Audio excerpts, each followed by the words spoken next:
This is Studio 809.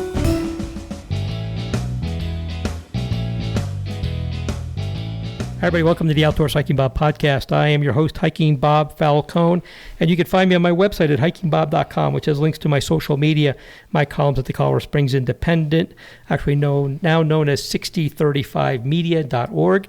You can also find all the other podcasts I've done, my photography website, sign up for my newsletter, and also support this podcast at Patreon, patreon.com/hikingbob.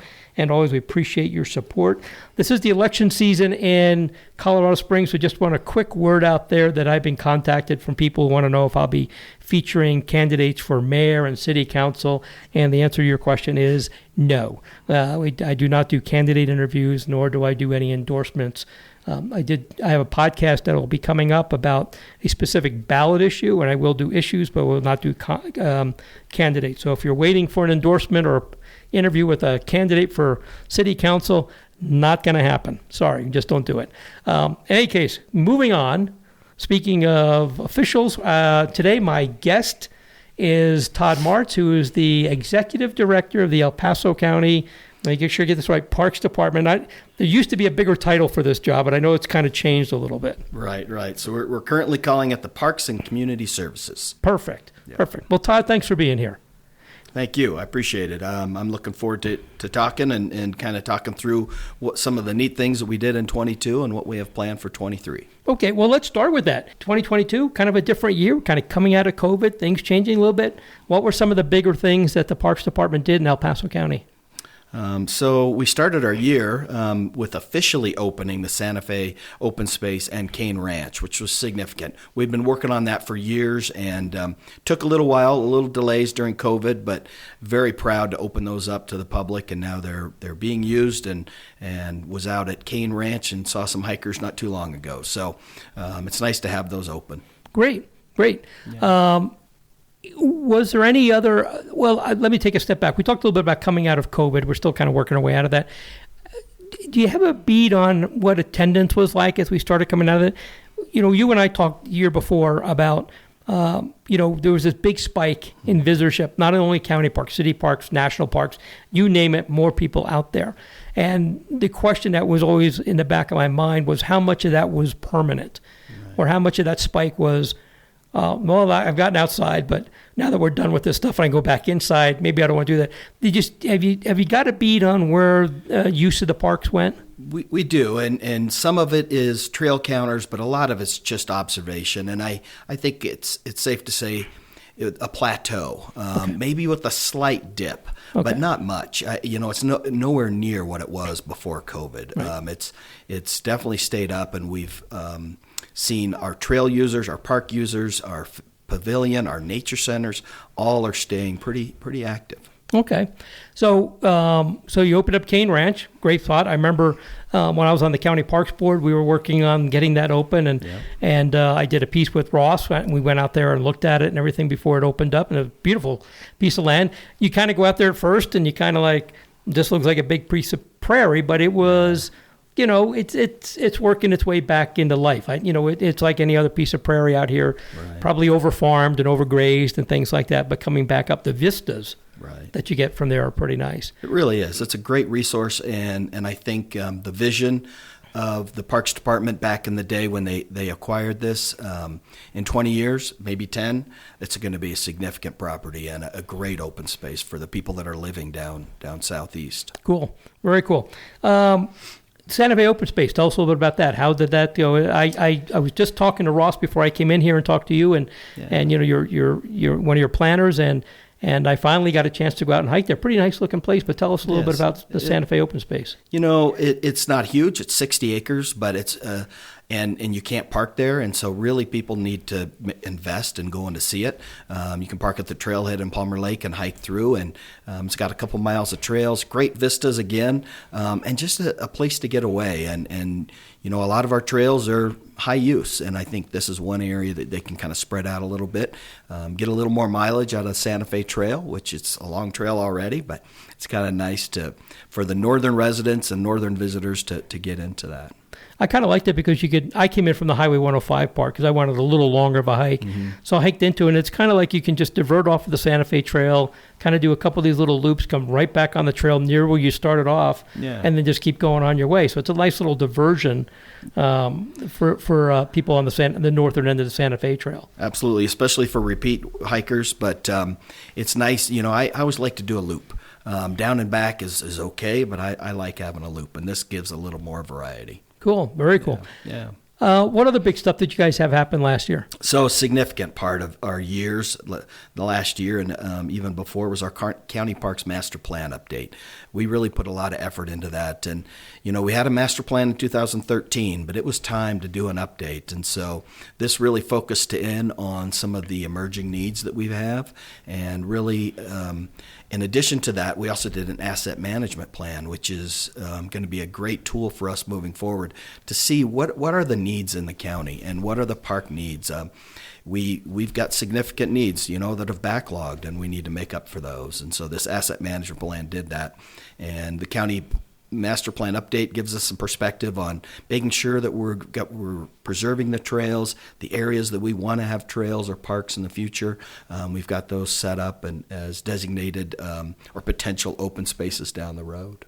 What were some highlights that maybe came out of the master plan process that you say you weren't expecting? Was there any kind of results that came out of that you're like, I didn't think of that, or I didn't see that coming? We got a lot of public input that said, take care of what you have, okay. And I appreciated that. And then just personally, I had no idea how much irrigation cost. Coming from the recreation side, I had no idea of the resources that we invest into irrigation, and we've done a good job of reducing that need and trying to return to more native, but there still is for the fields a lot of irrigation, and it's expensive. Yeah. So that was a surprise to me. Ballparks and places like that Yep. you have in some of the parks. Yep. Yeah, I can imagine that's probably a pretty hefty cost. Have you looked at, is there a plan to maybe change some of that to artificial turf at some point, or are you going to stay with irrigating grasses? I think for now we're going to stick with irrigation. I think that artificial has made leaps and bounds over the last 10 years, and I think it's much more feasible now. And with the price of irrigation and water coming, in the Pikes Peak region, water's a valuable resource. Yeah. We need to make sure that we are responsible for that. Yeah, we're hearing more and more about, water, and obviously everybody's paying attention to what's going on in Las Vegas and Phoenix and the Colorado River just shrinking. Eventually, I think that's going to affect us here in the Pikes Peak region. Absolutely. Even though we're at the top of the pile here, eventually, it's still eventually going to affect us in some manner. It will, and we've got a project going right now. I was looking out my office window, and we're doing non-potable water in Bear Creek Park, and so the irrigation here will be non-potable, which is a great thing for us to be doing. Sure. What other big takeaways did you get from the master plan process? Are people clamoring for more places, or are they more take care of the ones you got, or what are you hearing? So it was a mix for sure. I think what impressed me also with this update is that we anticipated a lot of the regional trails and trail connections, and I think partnering with the other agencies, we looked at those, making sure that we're still aligning. They're general vicinity where the trails are going to be, but making sure that there's a logical connection between the trails, and I think that's a strength of our master plan and of other regional master plans. Okay, I've often thought that, we're here at Bear Creek Regional Park, and it's a county park surrounded by the city for the most part, and the users here may not realize it's a county park and not a city park. But I also think they don't care. Or I shouldn't say they don't care. It just doesn't matter to them. I guess it's probably the better way to put it. They care that there's a park here, but Sure. It probably doesn't matter to them who owns it. Right. They just would like to be able to get into this park and connect to that place and connect to the next spot down the road a little bit. So, For sure. So that's been one of the things you've been hearing about, like making sure all these things kind of fit together. Yeah, I think so. And the master plan kind of does that bigger image of how does it fit together. And with the growth too, up north and east, we're making sure that we're planning out and thinking about what are we going to do down the road. Okay. Speaking of out east, there was a master plan process for Homestead Ranch. Yep. How did that? I communicated back and forth with one of your planners about that. Said, hey, I go out there a lot. How about this and that? And we transferred. Got a couple emails. I'm sure I was just one of the thousands of others comments in there. How did that go? I think that very impressed with that one too. And, some of our master plans will go outside and contract. We did that one internal, and I think our planning team did a great job with that. Really looking at the trails, how they connect, how they're maintained.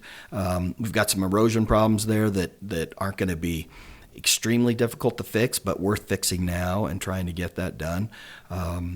The active use area, I don't envision it expanding a lot, but trying to make sure we have good surfaces for parking and for trails is going to be a big focus. And that also is something in 23 that we're going to be working on. Cool. Yeah, I think Homestead Ranches is, and I've written about it in my column a couple of times, but it's a nice little gem of a place that people kind of miss out there because it's off the beaten path. You got to go off Highway 24 about 10 miles, I think. Right. Maybe not quite 10, but it's a ways off of the highway to get to it. But it's a really beautiful spot. I like the views when you climb up on that mesa up there. Really nice views. And you said the active use area, they got the fishing pond and a little playground, and I think there's some sports fields. Playfield near there. So it's a pretty nice little park, and it's out there a ways. But it's I've taken many a nice picture from up there. So it's great. You can get up a little bit. It's not just the prairie, and got a lot of ponderosa pine in there. And so we did some forest mitigation there in 22, which trying to make sure that if a fire goes through there, that it's minimal, and we can hopefully have the fire suppression work a little bit better. And so we did some of that last year, and we'll be doing more this year. Okay. Another place that was in the news a lot was Section 16, and there are two of them that we know about, but the one that you guys, the county has up north near Black Forest, and I didn't even know, and I'd been on the Parks Board, that the county didn't actually own that. It was a lease type of a thing. And the question came up about how much that was going to start to cost. So tell us about how the county ended up maintaining that as an open space. Yeah, it was never in doubt for me as the director for parks to preserve it. We knew that we wanted it. We had a great deal before, and I think people didn't realize how great a deal we had. Far below market. For 25-year lease, and so, but we did renew the lease. It's 10 years. It's a little bit more money, but it's absolutely worth the commitment for the county to preserve that. Okay. In addition to that, I'll be forming a stakeholder group of groups that might be interested in supporting it and also funding potential down the road. How do we preserve this property down the road? And encourage any of your listeners that if they have ideas or funding sources to please step up and let me know. Shoot me an email or give me a phone call. Let me know. Okay. Is there a chance that that's owned by the state land board? Correct. Am I correct on that? And I've kind of written about Section 16s. They were reserved for parks, reserved for schools. There's actually a school on a kind of piece of that property. And so that's why there's these Section 16s that are open spaces, and not just here, but a number of other places. Is there a chance that the county can just outright purchase that from the state land board, or how does that? I'm not even sure if that's possible. I know that's kind of a fuzzy area that I'm not real familiar with. Okay. Yeah. It's too early to say. And so right now the county leases the perimeter, which is the trail. Right. The interior part is leased to District 20. And then you're right, they also have a school site there. And then we also have a / mulch facility. And so it's a variety of uses, a variety of people that are interested in it. And I think we need to make sure that we're working with all of them for sure.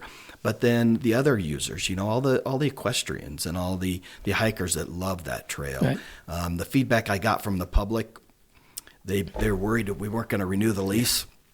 I kept telling them this is going to happen, but the feedback I got was it's such a level trail. You can go for 4 miles, and it's just a great way to do it. So yeah, it's a nice 4 mile, just all the way around, and like you said, not a lot of ups and downs, and it's pretty easy if you're.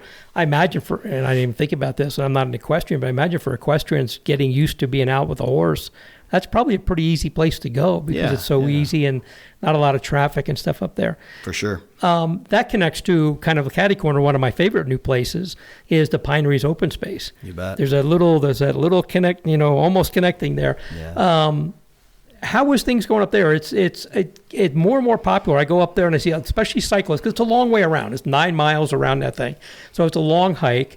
I kind of like doing counterclockwise to the old CCC dam and back. It's Yeah. about 6 or 7-ish miles just to do that and out and back. How are things going there? And I know that's being done in phases. Or where are we at with maybe the next phase of work up there? We're working on that in 23 too, so that's something we'll be working on. Maybe I'm getting ahead of the game here. That's okay. No, it's the pineries. I think the most visible increases we saw in use, I think it happened across the county parks, but the paint mines and the pineries are the two that really drew attention, and which is great. It's a great park. It's a long trail, but it's also very well loved, and so we're seeing pretty good use. And so we need to figure out how do we expand the trail system up there a little bit to kind of spread that out. We'll be working on that some this year. We're looking at a grant opportunity, and so that might factor in on how much we can do, but we will be doing some of the work this year. There's a little tongue of that kind of, like I said, gets catty corner to Section 16, and there was some talk some time ago about connecting those two. Is that still absolutely still something you're thinking about? Yeah. Okay. Yep. The long-term use of Section 16 is one of those factors, but we do know that the residents would like to have some sort of connection there. We need to make sure that once we bring it down there that it's safe, because that's a pretty busy intersection, and so we're not going to do that until we're pretty comfortable with that. Yeah, I was thinking, how do you get across that intersection? Is a little nuts sometimes. Yeah. Right where those two come together. For sure. You mentioned the paint mines. Insanely popular because it's beautiful, it's gorgeous. Everybody likes to go out there. Visitation there was kind of a little crazy for a couple of years there. And you took some measures. You put people out there. How did that go in the past year? Very well. While they're there, I think we get good compliance. It's not that people are doing something vicious or mean. They just see a rock and they want to climb it, and they don't always realize the impact that's going to have. And so having a positive person down there that's not yelling at you but saying, hey, here's what happens when you do that, I think it's been significant. We can't do it all the time. Right. And so we still need to do some signage. We still need to do some fencing. And we're going to be doing a master plan in 23. We've got a significant amount of money set aside to do that, and we're going to contract for that. Great. Yeah, really look at long term. How do we preserve it and keep it open to the public? How was visitation numbers there? Was they still pretty up? Or they level off too, or how were that? I would say plateaued there. Yeah, They didn't drop there for sure. Yeah. And we're seeing more and more publicity for that. A lot of the best places to see, don't miss kind of a list. It's making those. So it's been fun to see the growth. I know it's popular with photographers who can get a permit to go out there overnight and get some Milky. I've been out there with a group and got a permit and went out there and did some Milky Way photography out there. Pretty awesome place. Yeah, it really is. It really is a pretty spot, and very very special. One of the things that is always an issue with parks, city, county, you name it, anybody's parks, is being able to keep adequate funding. Years ago when we had the recession, everybody took a beating. The county did, the city did, everybody took a beating. And without trying to get into the politics thing, but it matters to people. How did funding go with the Parks Department? Did the county commissioners recognize that maybe it was time to help out a little bit more, or how'd that go? They have, and so this year there were significant increases to the salaries for park employees and countywide, which is a great resource. They're the ones out there protecting and doing the work in the parks, and so I appreciated that very much. In addition to that, they funded an additional $1 million for the Fox Run Nature Center, and that was a great news for all of us, plus all the Nature Center supporters.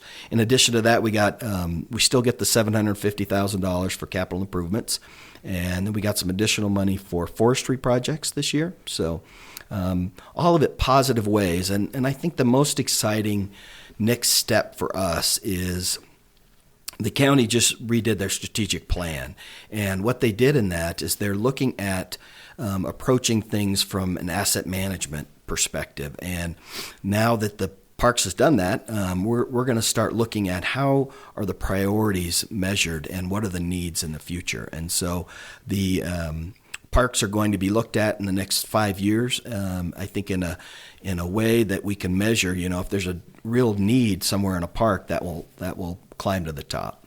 So they're looking at parks now more as an asset than, it used to be Parks Departments were looked at as an expenditure, not so much as an asset. Does it sound like they're actually looking at parks now as being an asset? Yeah. And so we're we're working on the strategic plan, and parks are with roads, facilities, fleet, bridges, and we're going to try to look at all those globally and see where the needs are. That's and I say, I'm not getting into the politics thing, but it's just the way it's been. That's definitely a positive change in the way politicians have traditionally looked at parks departments, not traditionally as assets. Right. So it's an encouraging change in how they're seeing, how they're viewing parks now. This is actually a positive thing, not just a place to put money. I think is absolutely. And I've been with the county for 28 years, and the changes we're making in the last year, I think I'm very optimistic and encouraged by. Excellent. Well, that's good to hear. Yeah, definitely good to hear. So you touched on the new visitor center that's in the planning stages for Fox Run. Here's where we're at with that. We're still in the planning stage. We hired TDG Architects, and it's a unique planning process. It's a little bigger. They're not just designing a building. They're designing a facility that's going to fit into the setting, and also the exhibits and how does it serve the community. I'm so excited to be part of this team and looking at it. So we're kind of in the middle of the planning architecture process right now. We're going to be starting to look at some conceptual designs or some 3 options for what we can do or what we would look at, and then we'll start doing the public process after that. Okay. And so in the next month or 2, you'll be hearing a lot about it, and excited to bring people in and start to hear what their ideas are. We've done that a couple times already, but this will be getting closer to the final design. It's a little different than most of the El Paso County parks because it's got one thing, it's got a lot of trees, where many of the parks here in the county are more open. Right. I was just down at Clear Springs Ranch a couple weeks ago, and very open area, along the river. For sure. Very open. You talked about Cane Ranch, very open. Santa Fe, is in the trees, but not big, tall trees like you have in Fox Run. It's a little different.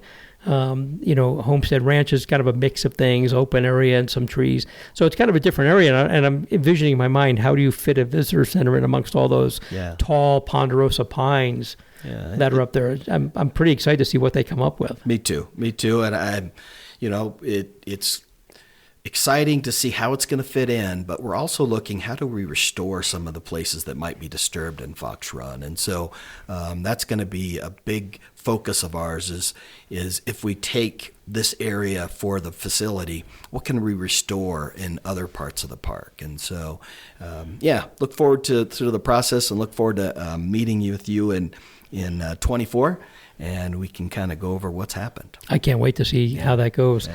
Let's talk about what's coming up in the future. What are the big things, or what are new things, or whatever that is coming up for 2023 that people could look forward to? Sure. We kind of hinted at a couple of things here, but tell us what's going on. Yeah.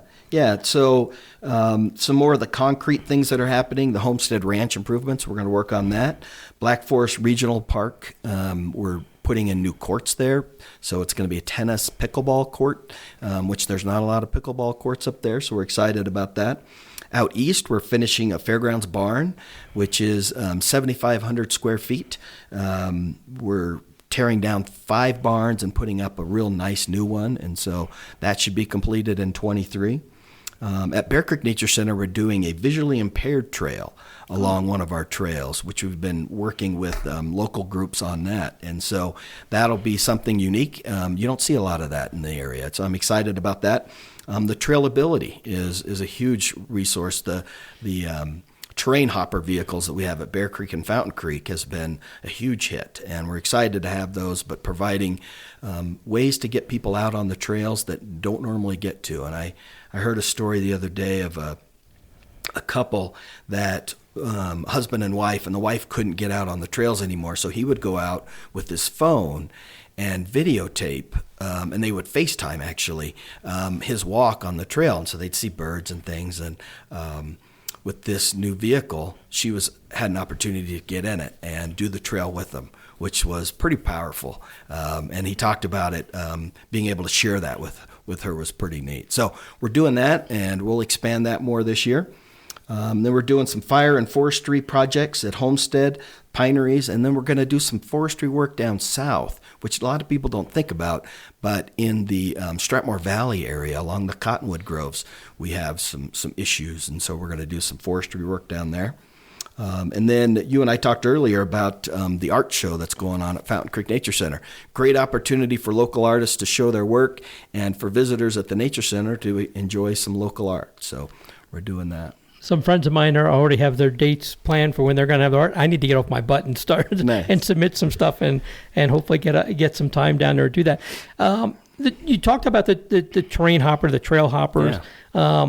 You have 2 of those at Bear Creek, is that correct? One at Bear Creek, one at Fountain Creek. Oh, okay. Yep. And pretty good usage out of those. People really taking advantage of that. They did, and so we're learning as we go. And so what we did this year, we had somebody go along with them, but we're starting to explore options for how do we let them go out on their own. They're a little pricey vehicles, so we need to make sure that we're being responsible. But the whole idea of giving them the opportunity, the ability to be independent, we need to work on that. And so that's something you'll see again expanding in 23. I imagine there might be some GPS geofencing type of thing you can do with those. So I think probably what we're developing that, but probably what will happen is they'll be able to go out with a guide the first time and then be able to go out on their own in successive times. And we see the only restriction we have is time. You know, we have to make sure that they have enough time to get out on the trail, get it back, get in and out, things like that. Is there anything in the works to expand? You have one at each unit.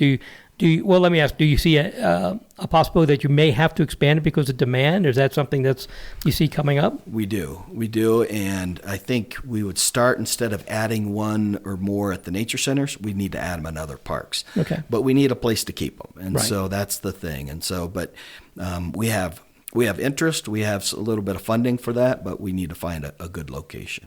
I imagine it wouldn't be hard to predict that one of those would probably be a feature at the new Fox Run Nature Center when it gets built. It's a great park for it. These are narrow vehicles, and so and they do a minimal impact on the trail. So I think Fox Run would be a great park to put them in. Yeah, and it's got some pretty wide trails up there too. So I can't imagine it wouldn't be too hard to navigate one of those around up there. Absolutely. I think a couple of steep hills, it might be exciting. Yeah. The terrain hopper can do it. I don't know if we want people to do it, but the terrain hopper could do those trails too. So. Very cool. I've always wondered if they made like a little terrain hopper tow truck in case one of them gets. We did talk about getting a trailer and moving them around, but I think for now we're going to focus on the parks that we're in.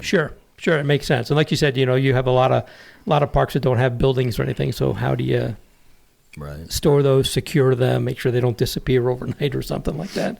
Well, it could be interesting. Let's go back and talk about the paint mines. Arguably the most popular, at the very least, most popular place talked about outside of the regional area. I think probably Bear Creek probably sees more people, but paint mines is really popular. You've got this program where you have people out there, like you said, as often as you can. Is there any plan to expand that, get more people out there, more staff out there to kind of monitor things and guide people and, like you said, not yell at them, but kind of tell them why we have these rules in place? Right. So we do have a trail steward program that we kind of worked with Trails and Open Space Coalition on. We've got a couple of volunteers, and I think that's a great opportunity. We don't want to have them out there as enforcement. That's not where we want to go, but we certainly are open to new volunteers, and we could do a good training that hopefully then they can come out and spend an hour and a half out there just to kind of help us along. In addition, we're going to be developing a field trip for schools, and so that will have an opportunity for staff to be out there with the kids, but also start to talk to the kids about proper use of the paint mines, and so spreading that message, getting them while they're young, and kind of instilling that positive. Absolutely, and I know it's tempting to climb, and so getting them to understand the impact of that, I think, is going to be a good step forward. Yeah, you can't tell from a distance, but that's actually really crumbly sandstone out there. It comes apart pretty easily. Yeah, and that clay that's holding it up is it's clay. Right. So it's impacted by water. So water is going to do a lot of the erosion. We don't want to add to that. Security is always an issue. People worry about their safety and stuff when they're out there. I think, my personal opinion is you're pretty safe in these parks. The county has a security department, and you have some people assigned to the parks, so they're out there kind of they're being the enforcement arm, which is what they're there to do. How is that program working, and do you see that expanding anytime in the future? I've got good news. Good. We're doubling. So we had 2 officers, and we're going to be doubling to 4. It's Excellent. still not a lot for the variety and diversity of areas we have, but it's going to really be great. And I also commend our security services that they're stepping up and really starting to look at where to target, where to go more, and we're working closely with the sheriff's office and our park security, and look forward to having them present. It's again not necessarily to yell at, but just to let people know what they should and shouldn't be doing. And sometimes you just have people who just the way I word it, they just don't want to take the hint, and sometimes you have to be a little more stringent with them and make them, get them to understand the rules and be a nice user of the parks out there. Absolutely, and I'm glad we're going to be expanding that this year, and I anticipate it having a big impact, and including in places like the paint mines. They'll spend some time down there.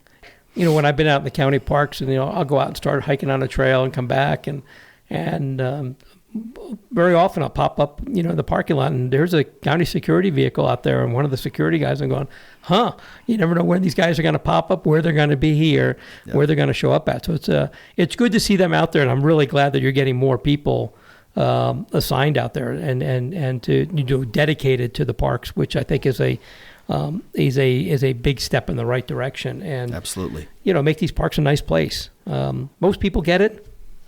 Few people don't. Yeah. Well, like you said earlier, we want people to feel safe in the parks, and that this will help. Good. Very good. Todd, we've covered a bunch of stuff, but I get the feeling probably we haven't touched on everything. What else did you have that I haven't asked you about or anything like that? I mean, I'm sure there's a lot, but I think there's only there's a couple other planning projects we're going to be doing. Sure. But one of the big ones, and it's a multi-year plan, but I think it's really going to impact our community down the road, and that is the Ute Pass Trail. It's going to help with Ring the Peak. It's going to help with commuting. It's going to be just a great resource, and we're working really hard on trying to get the next step in that. And so right now we're doing the planning in about a 2-mile, 3-mile stretch near Cascade. And so trying to get that done is going to be a challenge, but we really do need to get that center part done to make sure that it's from Manitou all the way up to the county line. So that's that little gap between the end of the Ute Pass Trail and then going into Cascade? Right. I know that was been a dilemma, how to get that done. We've been working closely with our public works, but also DOT and the towns to try to get something there. It's not glamorous. It's going to be along a road, but it really is going to be an important connection. So there actually will be a connection up through there. Absolutely. That'll be great. Yeah. And it'll help that Ring to Peak, close another gap in the Ring to Peak system. Yep. Again, one more of those connections to spread people out as we grow in population. It's important that we keep looking at that, and we'll be looking at other growth down the road. Excellent. Okay, what other planning stuff? You mentioned having some other planning stuff. What other planning stuff you have going on? I think my final thing, Bob, is really us looking at revamping our capital improvement program.